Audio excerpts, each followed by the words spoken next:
रक्षाबंधन के दिन राहुल के साथ क्या हुआ था, उसकी बहन क्यों डर गई थी, अपने भाई को राखी क्यों नहीं बांध पा रही थी, अपने बहन को राहुल कब्रिस्तान क्यों ले गया। तो चलिए इस वीडियो को स्टार्ट करते हैं। अगर आपको वीडियो अच्छा लगे तो वीडियो को लाइक करें, चैनल को सब्सक्राइब करें। अगर आप इंस्टाग्राम पर फॉलो करना चाहते हैं इंस्टाग्राम कर सकते हैं, फेसबुक पर भी कर सकते हैं। तो राहुल नाम का लड़का रक्षाबंधन के दिन अपने घर में बैठा था क्योंकि उसकी बहन घर में आने वाली थी और राहुल को भूतों के बारे में जानने का बड़ा शौक था। हमेशा राहुल सोचा करता था कि भूत होता है या नहीं, या लोग ऐसा ही बहाना बनाते हैं भूतों के बारे में। तो राहुल के बहन घर में आने ही वाली थी और राहुल उसके पास कॉल किया और बात किया, जल्दी आओ घर, कहीं जाएंगे हम लोग, ऐसा बात किया। तो उसकी बहन घर में आ गई। उसके बाद राहुल अपने बहन से बोलती है, आज हम लोग कब्रिस्तान जाएंगे 12 बजे रात के, तुम भी चलना।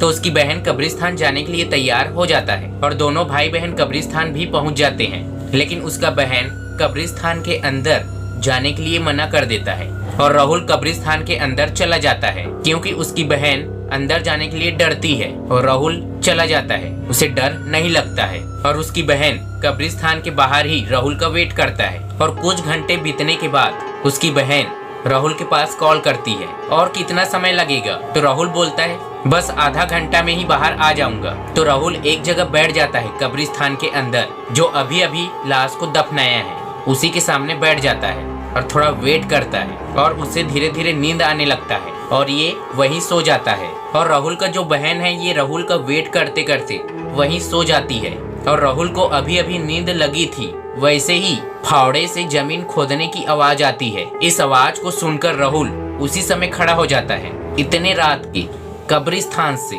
कहां से फावड़ा चलने की आवाज आ रहा है। उसके बाद ये जो भी देखता है उसे खुद विश्वास नहीं होता है। सफेद साड़ी पहनी है ये औरत और फावड़े से कब्र को खोद रही है और उसे देखकर राहुल बहुत ज्यादा डर जाता है।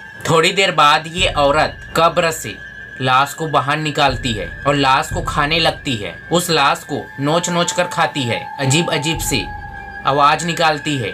राहुल के हाथ पैर कांपने लगते हैं। उसी समय उसका दिमाग हिल जाता है, राहुल पसीना पसीना हो जाता है। उसके बाद राहुल झाड़ियों से छुपकर देखता है। उसी समय ये औरत उसकी आवाज को सुन लेती है। झाड़ियों का जो आवाज आती है उसे ये औरत पलक झपकते ही राहुल के पास खड़ा हो जाता है और राहुल के हाथ को पकड़कर उसे खींचने लगता है। राहुल जोर जोर से चिल्लाता है, राहुल जोर जोर से चिल्लाता है, लेकिन उसका आवाज उसकी बहन तक नहीं जाती है और उसे खींचते हुए उसी कब्र के पास ले जाता है जहाँ से उस लाश को निकालकर खा रहा था। उसी कब्र में राहुल को अंदर डाल देता है और मिट्टी को ढक देता है ऊपर से। उस समय राहुल बेहोश हो गया था। तो उसकी बहन का नींद उसी समय खुल जाता है और सोचने लगता है कि राहुल अभी तक क्यों नहीं आया है।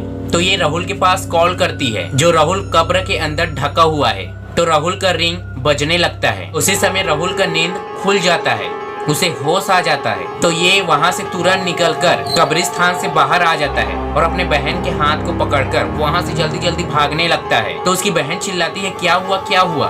तो राहुल उस समय कुछ नहीं बताया, चलो मैं घर जाकर बताऊंगा। ऐसे कहते हुए ये दोनों घर चले जाते हैं और जो भी घटना हुआ राहुल के साथ ये सब चीज अपने बहन को बताती है और ये बहुत ज्यादा डर जाती है।